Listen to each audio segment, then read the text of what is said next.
Break के बाद आपका स्वागत है। तो सानंद के जाने पर तरह तरह की राजनीति शुरू हो गई है। हमारे यहाँ राजनीति हर मुद्दे पर शुरू हो जाती है। अभी संदीप द्विवेदी ने कहा कि ईंट से ईंट सरकार की बजा देनी चाहिए थी कांग्रेस को। कांग्रेस भी अब राजनीति में सामने आ गई है। सरकार इस बात का इंतजार क्यों कर रही थी कोई ईंट से ईंट बजाए, तभी कोई सामने आएगा या सरकार तभी कोई एक्शन लेगी। हमारे साथ में विमलेंदु झा है, पर्यावरणविद। विमलेंदु झा, क्या लगता है कभी अविरल हो भी पाएगी गंगा या सिर्फ राजनीति में घसीटी जाती रहेगी? देखिए, अभी की जो मैं बातें सुन रहा था दोनों पॉलिटिकल पार्टीज के रिप्रेजेंटेटिव्स की, कितनी शर्मनाक बात है कि एक 4 महीने लगभग एक जो है वो फास्ट पे थे। वो पिछले 2008 से लेकर के 5 बार फास्ट पे थे। वो कांग्रेस के रेजिम में भी फास्ट पे थे, बीजेपी के रेजिम में भी फास्ट पे थे। कांग्रेस के रेजिम में प्रणब मुखर्जी जी, मनमोहन सिंह जी ने चिट्ठी लिखी थी, जयराम रमेश जाके मिलने गए थे, वो सब अलग बात है, मैं उसमें नहीं जाना चाहता। लेकिन आज की तारीख में ये कहना कि इसे किसी माफिया ने मारा है, मैं तो कहूंगा कि इसको सरकार ने मारा है और सरकारों ने मारा है। और ये हम अभी तक भी जो स्थिति है, जो गंगा के ऊपर कोई भी चर्चा नहीं कर पा रहे। अभी तक आप न कांग्रेस ने कुछ कहा है, न बीजेपी ने कहा है आपके कार्यक्रम में कि गंगा की स्थिति में सुधार कैसे होगा, उसके बारे में हम कंस्ट्रक्टिवली कैसे सोचें।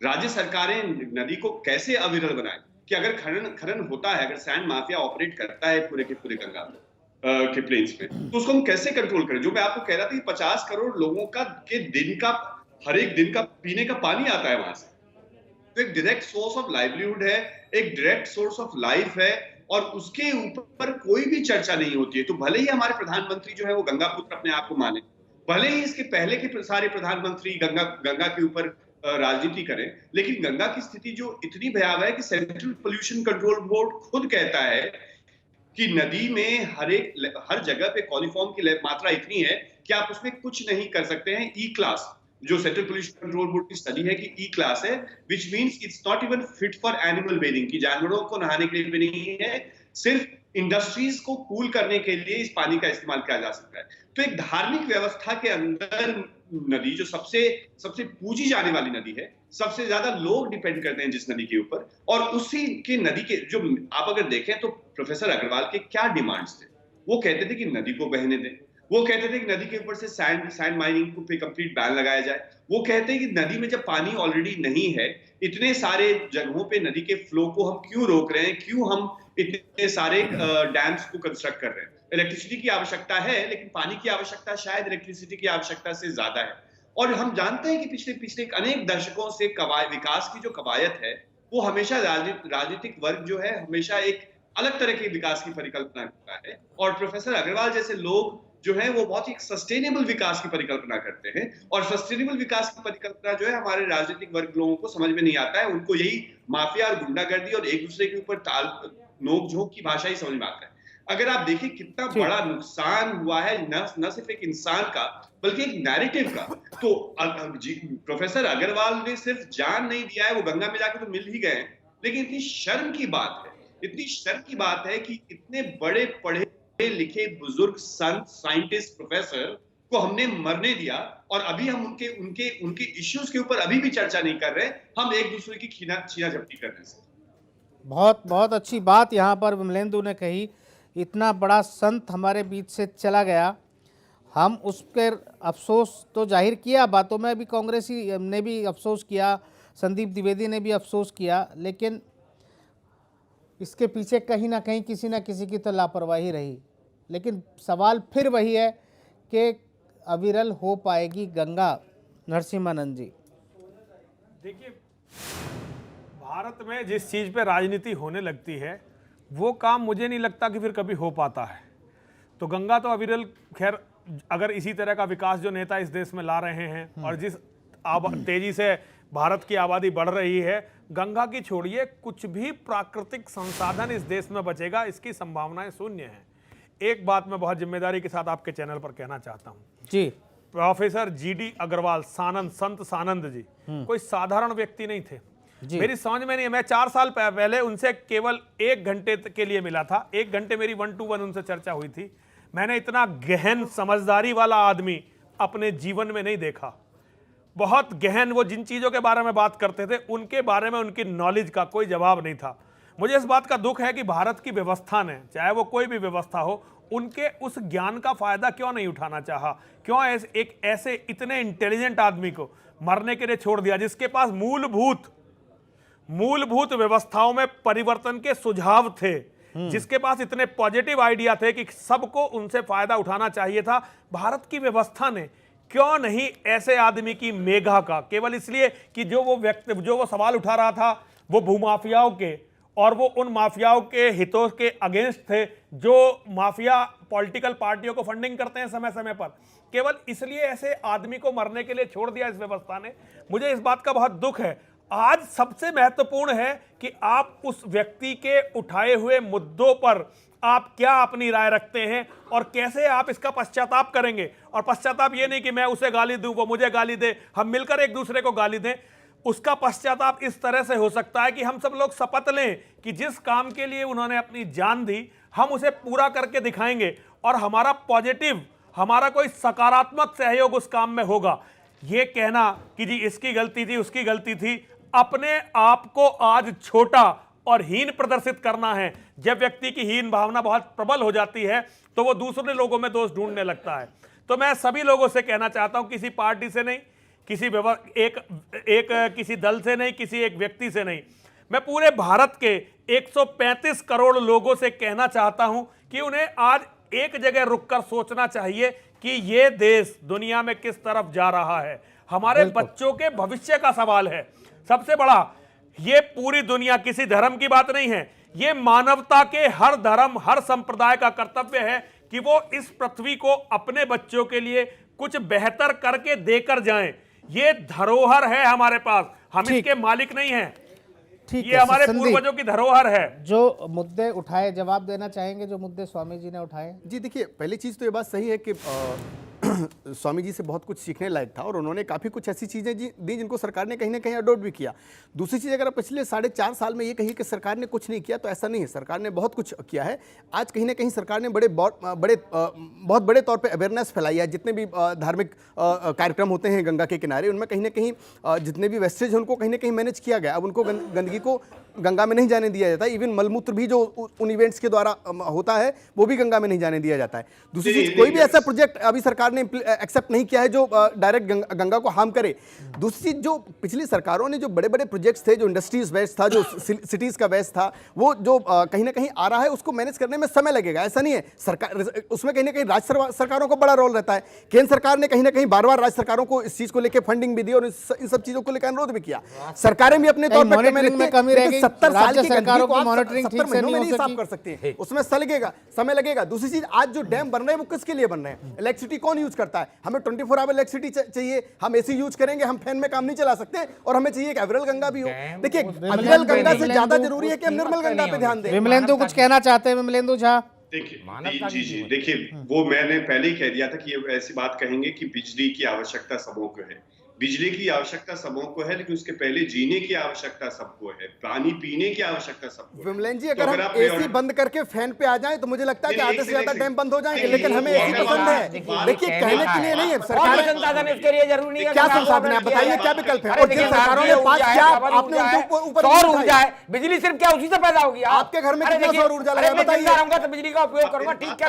ये आपको आज समझ में आ रहा है? जब सरकारों ने बड़े बड़े प्रोजेक्ट पास किए, जब बड़े बड़े प्रोजेक्ट बनके तैयार हो गए, तब आपको ये सब चीजें ध्यान नहीं आई। इन सब चीजों पे भी कहीं ना कहीं सरकार ध्यान दे रही है। संवेदनशील है, सुन लें, मैं आपको बता दूं, सौर ऊर्जा 2000 सरकार ने, अरे देखिए, मुरादाबाद में जो प्रोजेक्ट था 2011 में पूरा हो जाना चाहिए था, नहीं हो पाया, 14 में नहीं हुआ, मार्च 2018 तक पूरा होना था, मार्च 2018 में प्रोजेक्ट पूरा नहीं हुआ। उसके बाद में कल उस पर एक्शन हुआ। जब इलेक्शन सर पे आता है तब भगवान राम याद आते हैं, तब गंगा याद आती है। और हमारे संत जी ने ठीक कहा अभी कि जब हीन भावना आ जाती है, मुझे लग रहा है पॉलिटिकल पार्टियों में जबरदस्त हीन भावना आ गई है, तभी वो सर्टिफाई करती हैं कि भाई उन्होंने गंदगी की, उन्होंने साफ नहीं की। अरे भाई, उन्होंने नहीं किया, जनता ने उन्हें सत्ता से विमुख कर दिया। अब आप सत्ता में हैं, आप कहते हैं गंगा पुत्र हैं, अरे तो 70 गंगा के साल बेटे की हैं, गंदगी गंगा माँ आप आपको बुलाती चाहते हैं है, कि 60 गंगा महीने माँ में खत्म दूसरों हो को जाए। नहीं बुलाती, दूसरा सरकार गंगा की माँ को, संवैधानिक अरे व्यवस्थाओं गंगा से माँ ने सरकार आपको चलती बुलाया है। और आपने देखिए उस संत की भाषा को या उस संत के जो मर्म था, उसके अंदर जो ज्ञान था या उसकी जो अभिलाषा थी, क्या उन्हें वो मेडिकल सुन ले, देखिए सुन ले, वो देखिए, आपने आप पूरी नहीं की। बेबुनियाद आरोप मत आप लगाइए। कह रहे थे उन्हें सुन समय ले, रहते मेडिकल ट्रीटमेंट सुन ले, दिया गया सुन ले, है और सुन ले। डॉक्टर्स की आप रिपोर्ट आप कह रहे पढ़िए, नित्यानंद की हत्या हुई उनकी थी। लाश अरे स्वामी जब आपको गोकुलानंद पता की तरह था जंगल में नहीं कि मिली है, माफिया उनकी हत्या हत्या कर स्वामी देता है, निगमानंद की तरह ही नहीं हुई उसके बाद है, भी उन्हें प्रॉपर ट्रीटमेंट दिया गया है। अरे ये प्रॉपर कांग्रेस के ट्रीटमेंट शासन में दिया गया होता था जब तो आज वो स्वामी हमारे बीच गोकुलानंद की होते लाश जंगल में और मिली थी, देखिए, जब अरे स्वामी निगमानंद को जबरदस्ती कहीं ना कहीं इसका मतलब उनके पीरियड में हत्याएं हुई थी तो आपके पीरियड में हत्याएं होंगी। नहीं तो आप उन्होंने देखिए, नित्यानंद की आप हत्या natural कराई death को जबरदस्ती तो आपने आप- सदानंद की नहीं, हत्या आप करा दी। natural death को ये हत्या क्या कैसे है? करा देंगे? आप ये अरे डिसाइड दर्शक करेंगे, देख रहे हैं, आप क्या जजमेंटल कहना बनेंगे। चाहते हैं? डॉक्टर्स आप की क्या रिपोर्ट कहना गलत चाहते है। हैं? एम्स नहीं, आप अरे एम्स के आप ऊपर क्या डॉक्टर्स की करना रिपोर्ट चाहते नहीं उठा हैं? देंगे। आप सफाई की बात करते नहीं, हैं, आप डॉक्टर्स अरे सफाई की आप बहुत डॉक्टर्स बातें के हो ऊपर गई। इतने बड़े इंस्टीट्यूट के मैं ऊपर उंगली देखिए उठा देंगे। कोई अरे डॉक्टर और मैं आपके ऊपर कोई एलिगेशन नहीं लगा रहा, अब दिख इसलिए रहा अगर है। आप ये कह रहे दिख हैं रहा कि आप है, चाहते हैं application मैं करें। नहीं कह रहा हूँ। चलिए मैं नहीं कह रहा हूँ, अनुज दिख रहा है। आत्रे, अनुज आत्रे, दिख रहा है आपका, आप कहते हैं बहुत काम हो रहा है, अरे वो दिख तो कहीं रहा नहीं। गंगा पॉल्यूशन आप कंट्रोल दिल्ली से बोर्ड बाहर की निकलेंगे रिपोर्ट तो दिखेगा भी। कहती है आप गंगा जाइए, और ज्यादा आज पॉल्यूटेड हो गई गंगा में बहुत और बड़ा आप पे कह रहे हैं कि बता हुआ गंगा है। बहुत अच्छी हो गई है, निर्मल हो गई है, तो आप जाके नहाइए उसमें, वो पानी पीजिए।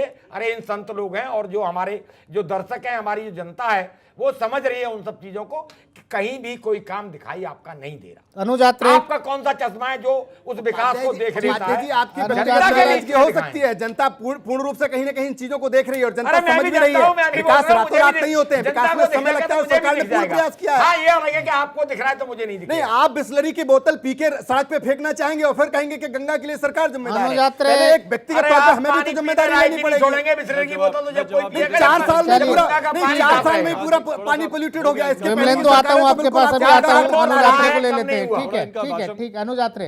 जी देखिए आज़ाद जी, अभी यहाँ पर 2-3 बातें बहुत अहम चर्चा की गई, मैं उनको उनकी तरफ थोड़ा सा ध्यान दिलाना चाहूँगा।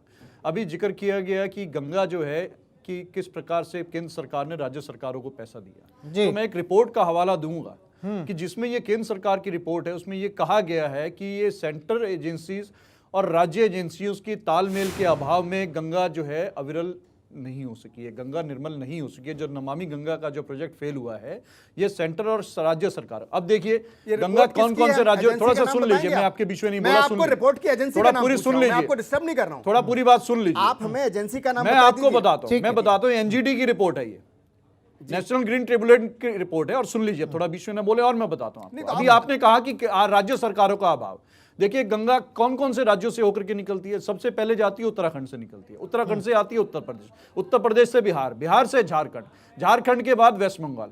इन 5 राज्यों में से 4 राज्यों में तो भारतीय जनता पार्टी की सरकार है। केंद्र में आपकी सरकार का हम पूछना चाहते हैं कि अब तक 4.5 सालों में केंद्र और राज्यों का क्यों तालमेल का अभाव है, किस लिए नहीं हुआ, आखिर किसने रोका, और वो पैसा 20,000 करोड़ रुपए कौन सी गंगा में आपने बहा दिया? प्रधानमंत्री जी ने तो 2014 की अपने चुनाव की शुरुआत मां गंगा के पुत्र बनकर के शुरुआत करी थी। देश की करोड़ों लोगों जनता से जो है मां गंगा के नाम पर उन्होंने अपने चुनावी अभियान की शुरुआत करी थी, और उन्होंने कहा था मुझे ना किसी ने बुलाया है ना किसी ने भेजा है, मां गंगा के बुलावे पर मैं आया हूं। और उसी गंगा पुत्र प्रधानमंत्री नरेंद्र मोदी जी के क्षेत्र में, वाराणसी में, उसी एनजीटी ने रिपोर्ट दी कि सबसे ज्यादा प्रदूषित गंगा इस समय वाराणसी की है, और केंद्र सरकार की खिंचाई की है कि बनारस में गंगा की हालत बद से बदतर हो गई है। ये पैसा जो 20,000 करोड़ रुपए खर्चा किया है, ये भ्रष्टाचार की भेंट गया है। उसी का नतीजा था कि आपको उमा भारती जी, जो खुद एक अपने आप को साध्वी भी कहती हैं, उनका आपको मंत्रालय बदला गया क्योंकि वो नाकाम रही मंत्रालय, और आपने नितिन गडकरी जी को दिया और वो भी नाकाम है। आप बता दीजिए कहां से आप बोल रहे थे कि अभी जो इवेंट हो रहे हैं, क्या उन इवेंट्स की वजह से जो ये गंगा किनारे जो पूजा पाठ होते हैं उनकी वजह से गंगा जो है ये प्रदूषित हुई है, या ये जो उद्योगों का जो ये नाले जाकर के उसमें जाकर के जाते हैं, आपने उनको कितने सीवरेज ट्रीटमेंट प्लांट लगाए हैं? जो आवश्यकता उसकी थी। जो ये प्रोफेसर साहब का जो निधन हुआ है, आप जिक्र कर रहे थे कांग्रेस सरकार की, तो मैं बताऊं हमारी सरकार आपकी तरह संवेदनहीन नहीं थी। अभी हमारे पर्यावरण भाई ने बताया था कि किस प्रकार से 2012 में जब वो एक बार अनशन पर बैठे थे तो केंद्र सरकार ने तुरंत उनको जो है संज्ञान में लिया, उसको सीरियसनेस दिखा। केंद्र सरकार के मंत्री ने जाकर के उनसे मुलाकात की, उनको आश्वासन दिया और उनका अनशन तोड़वाया। लेकिन आपकी सरकार की तरफ से ऐसा कोई पहल नहीं हुआ। माननीय नरेंद्र मोदी जी उस समय 2012 में गुजरात के मुख्यमंत्री होते थे। तब उन्होंने कामना करी, निरंतर ट्वीट करते रहते थे कि मैं प्रोफेसर अग्रवाल जी की स्वास्थ्य की कामना करता हूं कि वो शीघ्र जो जिस प्रकार से अनशन पे बैठे हैं उनका अनशन टूटे, और मुझे उनकी हाल स्वास्थ्य को लेकर के चिंता होती है। लेकिन इन 111 दिनों में जब वो मोदी साहब के लेकर मांग पर अनशन पर बैठे थे, प्रधानमंत्री जी ने एक बार भी चिंता व्यक्त नहीं की। तो ये राजनीति नहीं होती है तो और क्या होती है, मुझे इस बात का ठीक, जवाब संदीप। देखिए, पहली चीज तो मुझे लगता है कि अनुज जी आधा अधूरा तथ्य रखते हैं, वो अच्छा नहीं लगता। नहीं, बताइए आप कौन नहीं, सा आप पूरा आपको कर नहीं, दीजिए। आपको आप उत्तराखंड बताइए, में मैं और जवाब यूपी देता में हूं। भाजपा की सरकार आप तो केवल दिख रही है, इस बात इसको को एक साल कहकर हुआ। ऐसे हवा में मत उड़ाइए। 70% मैंने पैसा पूरे तथ्य कांग्रेस के रखे हैं। शासनकाल में, कांग्रेस की प्रदेश सरकारों के द्वारा भ्रष्टाचार की भेंट चढ़ा है, इसलिए गंगा की सफाई नहीं हुई। एक साल का रिजल्ट आप सोचते हैं कि इतनी जल्दी दिख जाएगा? यूपी में किसकी सरकार थी? राहुल गांधी के मित्र अखिलेश यादव जी की सरकार थी, जिन्होंने खुलेआम खनन और भ्रष्टाचार को बढ़ावा दिया। दूसरी चीज आप 2013 के अनशन की तो बात करते हैं, 2011 में और 2013 में जो गोखलानंद जी का अनशन था, जिनकी लाश जंगल में पाई गई थी, उनका जिक्र नहीं करते। आपकी सरकार के द्वारा इनफैक्ट वहां पे मीडिया ने भी कहा था कि स्वामी गोखलानंद की हत्या हुई है, गंगा पर ही रहे, लेकिन आपने उनके ऊपर इंक्वायरी तक नहीं बिठाई। आप अपनी जिम्मेदारी से क्यों बचते हैं? उस विषय पर बात सरकार के ऊपर आरोप लगाने के पहले 4 उंगली आपकी तरफ आती है, उन पर जवाब ध्यान देंगे। रखा कीजिए। उत्तराखंड में आपकी संदीप, सरकार के संदीप। दौरान 70% पैसा दिया गया है। दिल्ली की बात कर संदीप, एक बात बताइए संदीप, संदीप, संदीप आपके पीरियड में हत्या हुई थी, संदीप, उन्होंने भी अपने पीरियड में करवा दी। संदीप, क्या हो गया उसमें? ऐसे हाल में जब वो 111 दिनों से अनशन पर थे, तो इस हाल में उनको क्यों छोड़ा गया? कहीं ना कहीं कुछ ना कुछ तो चूक हुई, आपको लगता है? नहीं, देखिए आजाद जी, ऐसा नहीं है। सरकार ने उनसे रेगुलर उनकी जानकारी रखी है, और सरकार कहीं इवन केंद्रीय मंत्री भी उनसे कहीं ना कहीं फोन पे बात करके उनकी स्वास्थ्य का अपडेट लेते थे। और लास्ट जो केंद्रीय मंत्री से डिस्कशन हुआ, उसमें केंद्रीय मंत्री ने उनसे अनुरोध किया कि आप अनशन खत्म कीजिए। लेकिन अगर आप मीडिया रिपोर्ट देखिए, ये रिपोर्ट यहाँ तक कह रही है कि एक फोन कॉल आया और उस फोन कॉल ने ये कहा कि नहीं, अभी कुछ दिन और आप रुकिए। इसके बाद सरकार ने उन्हें जबरदस्ती कॉल किसका था? किसका कॉल था? कॉल किसका था? नहीं, अभी तो मीडिया रिपोर्ट से सर्टिफाई करेंगे किसका कॉल था, कब आया, क्या उसमें डिस्कशन हुआ, इस पे मैं कोई टिप्पणी नहीं करना अनुज चाहूंगा। आत्रे कह रहे हैं आपके लोग, आपके किन लोगों ने उनसे बात की? कोई एक दो नाम बता पाएंगे आप? केंद्रीय मंत्री ने बात की, उमा जी ने बात की, नितिन गडकरी जी के ऑफिस से उमा जी ने, नितिन अनुज गडकरी जी, आप ने बात बिल्कुल आप- बात आप- देखिए, आप उमा जी अपने- का आपने ट्वीट अपनी आया पार्टी था का कि पक्ष उनकी रख लिया। मौत अगर हो मैं सकती है, कह रहा हूं जिस तो भी प्रकार आप से बात वो रखिए। अनशन पर है। मैं लेकिन राहुल उन्होंने गांधी के बात ऑफिस की करने तरह हवाला हवाई नहीं बातें नहीं समझा। करता हूं। मैं तथ्यों के मैं साथ दावे बातें से करता कह हूं। रहा हूं मैं कि प्रूफ किसी के साथ मंत्री बातें ने करता हूं। आज दिन भर और चैनलों उन्हें पे समय आजाद रहते जी वहां दिन से भर वीडियो उठाया खबरें गया, रहीं, वहां समय उनकी रहते जो उन्हें है- अस्पताल में एडमिट करवाया गया, लेकिन कमजोर होने की वजह से, उन्हें हार्ट अटैक की वजह से उनकी मृत्यु हुई है। उनकी लाश जंगल में नहीं पाई गई, हत्या कर दी गई हो, उनकी कहीं ना कहीं अननेचुरल डेथ नहीं हुई है। ठीक है, विमलेंदु झा। देखिए, मैं 3-4 बातें कहना चाहता हूं, और मुझे एक बार प्लीज बोलने दीजिए। पिछली बार मुझे काट दिया गया था। सबसे पहली बात, जो अभी बीजेपी के प्रवक्ता ने कहा कि सरकार की तरफ आप उंगली उठाते तो 4 उंगली उठता है, तो प्लीज एक बात समझ लीजिए कि सरकार पे से सवाल करना हम लोगों का अधिकार बनता है, और इसमें इसका और आपका जवाब देना आपका दायित्व बनता है। थोड़ा शांत रखें, थोड़े शांति से बात करें। दूसरी चीज ये कि जब हम बात करते हैं कि जब आपकी डिबेट की शुरुआत हुई, सबने अफसोस किया था, सबने रिग्रेट किया कि जीडी अग्रवाल जी की जो मौत हुई बहुत ही खराब, नहीं होना चाहिए। लेकिन साथ ही साथ उसी बीच दौरान प्रोग्राम में ये भी कहते हैं कि हाँ, उनकी जो मांगे थी वो तो गड़बड़ थी, वो तो कह रहे डैम रोक दें। तो आप दोनों चीजें नहीं कह सकते। चाहे आप जीडी अग्रवाल को उनकी पर्सनालिटी, चाहे उनके संत वाली पर्सनालिटी हो या साइंस वाली पर्सनालिटी हो, चाहे आप उनको रिस्पेक्ट करते हैं या नहीं करते हैं, चाहे आप गंगा के बारे में सोचते हैं या नहीं सोचते। तो एक बार आप बिजली के बारे में आप बात करेंगे कि बिजली लगाना बहुत आवश्यक है, और साथ में ये भी कहेंगे कि हाँ, गंगा में अविरलता भी हमें चाहिए। तो दोनों एक चीजें नहीं हो सकती। तो कवायद आप एक पहले ढूंढ लें, इसके बाद होगा। तीसरी बहुत ही आवश्यक बात यह है कि अगर आप अभी के पिछले रिपोर्ट देखें, पिछले 4 महीने तक की पुरानी रिपोर्ट है कि 20,000 करोड़ में से सिर्फ 15% पैसे जो अभी तक सिर्फ खर्च हुए हैं। तो जब ये 20,000 करोड़ एलोकेट हुआ है, लेकिन इस सरकार ने पैसा खर्च नहीं किया है अभी तक। बनारस जो है, जहां से प्रधानमंत्री आते हैं, वहां पे अभी एक भी नया सीवेज ट्रीटमेंट प्लांट नहीं बना है। तो हम टॉयलेट्स की कवायद करते हैं, हम अवेयरनेस के लिए सरकार नहीं करते हैं। आप एड एजेंसी नहीं है, आप अमिताभ बच्चन नहीं है, आप भारत सरकार हैं, आप केंद्र सरकार है, आप राज्य सरकार है, और आपकी जिम्मेदारी बनती है सीवेज ट्रीटमेंट प्लांट को ठीक करना।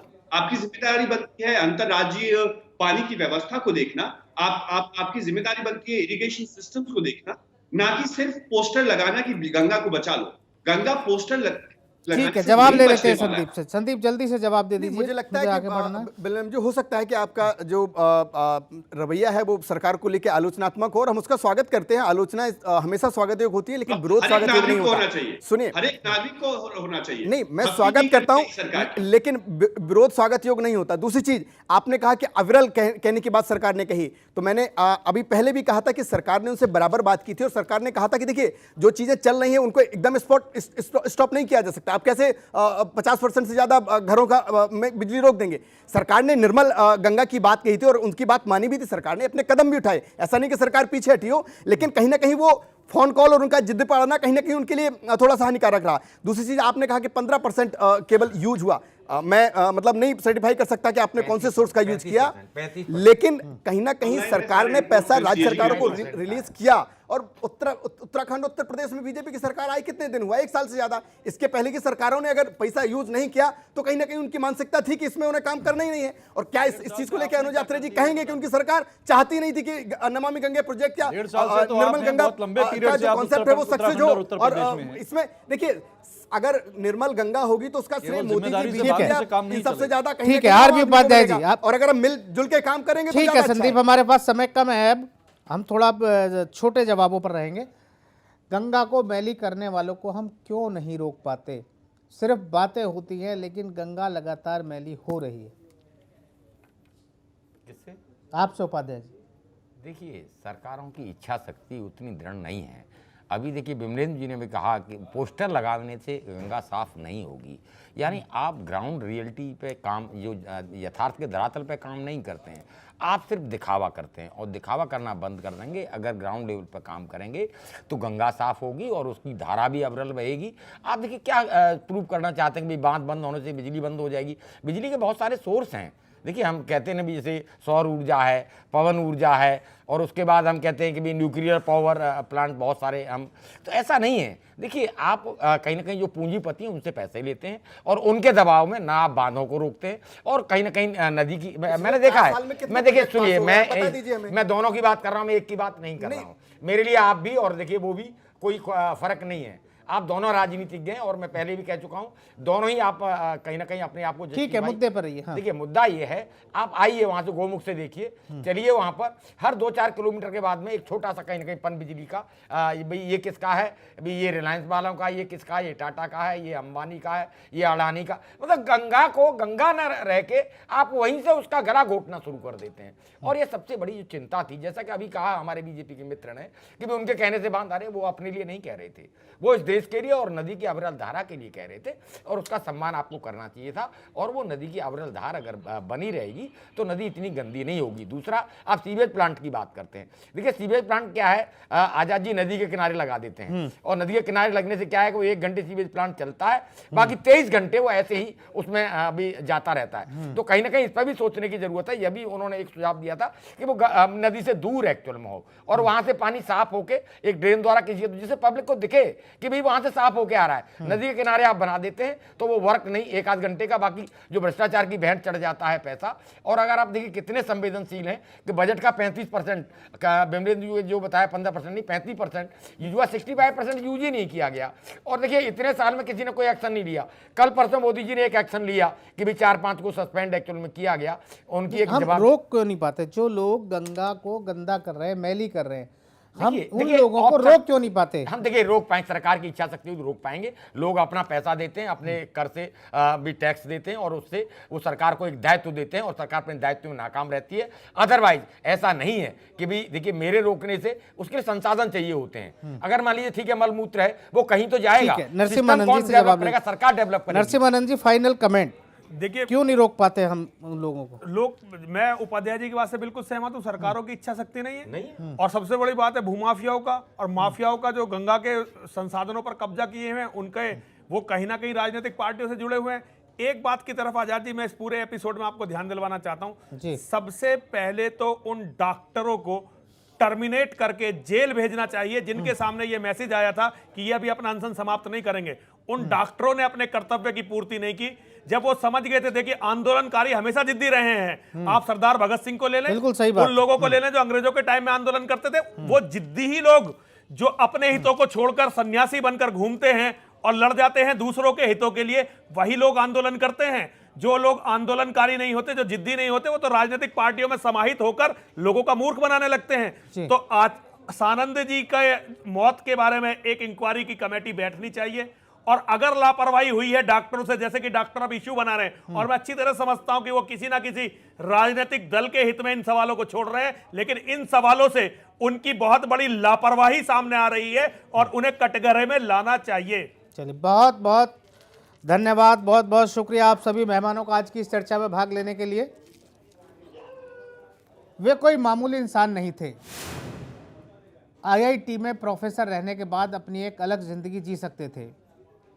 कोई कमी नहीं होती, कोई परेशानी नहीं आती, न सरकारों से मिन्नतें करनी पड़ती और न सरकार की बेरुखी के बीच जीवन त्यागना पड़ता। लेकिन उन्होंने एक राह चुनी, सच्ची देश सेवा की राह, जिस पर चलना सबसे मुश्किल है। राजनीति उन्हें समझ नहीं पाई, समझ भी नहीं सकती, क्योंकि राजनीति देश सेवा की बात तो करती है, लेकिन बार बार खुद पर सवाल उठाने का मौका भी देती है। फिर भी इस उम्मीद के साथ कि संत सानंद के चले जाने के बाद सरकारें समझदारी दिखाएंगी, गंगा रूपी धरोहर को जरूर सहेजेंगी। मुद्दों का जवाब में आज बस इतना ही। आपको छोड़ जाते हैं सूर्य समाचार की इस खास रिपोर्ट के साथ। नमस्कार।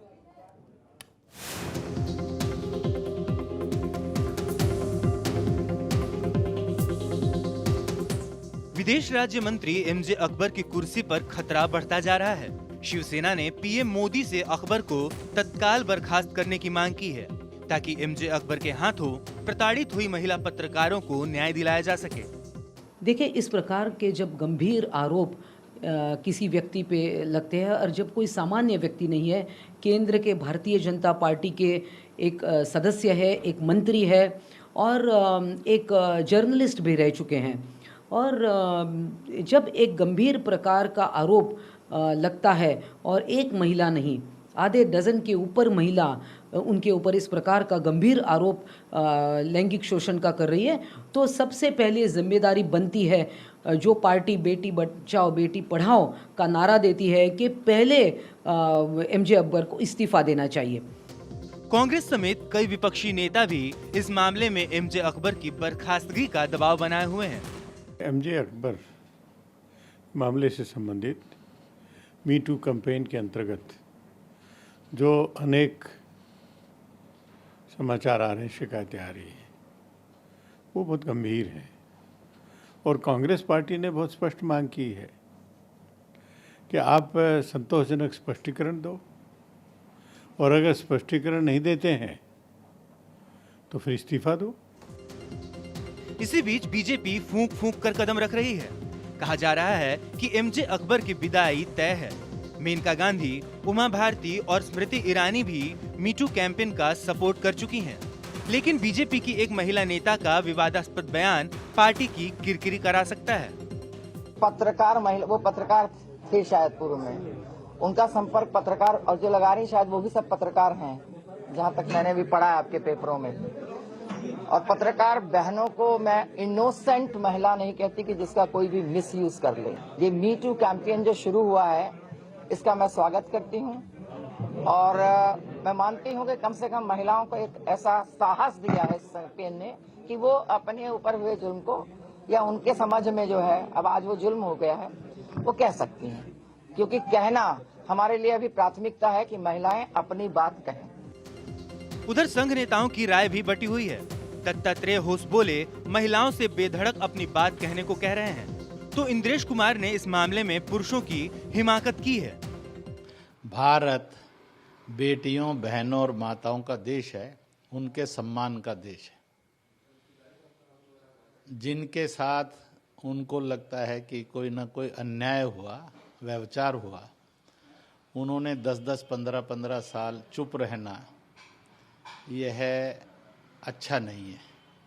पहली अपील करूंगा कि जब भी कहीं ऐसे दुर्व्यवहार होते हैं तो उसके लिए 10-15 साल प्रतीक्षा करना और फिर आरोप लगाना, इसकी बजाय तुरंत केस रजिस्टर करना चाहिए। मीटू कैंपेन के बाद कई हस्तियों के सिर से शराफत का नकाब उतर चुका है, लेकिन इनमें MJ अकबर का मामला सबसे संगीन है। लेकिन अभी तक बीजेपी इस मामले में अपनी ऑफिशियल लाइन ही तय नहीं कर पाई है। ब्यूरो रिपोर्ट, सूर्या समाचार।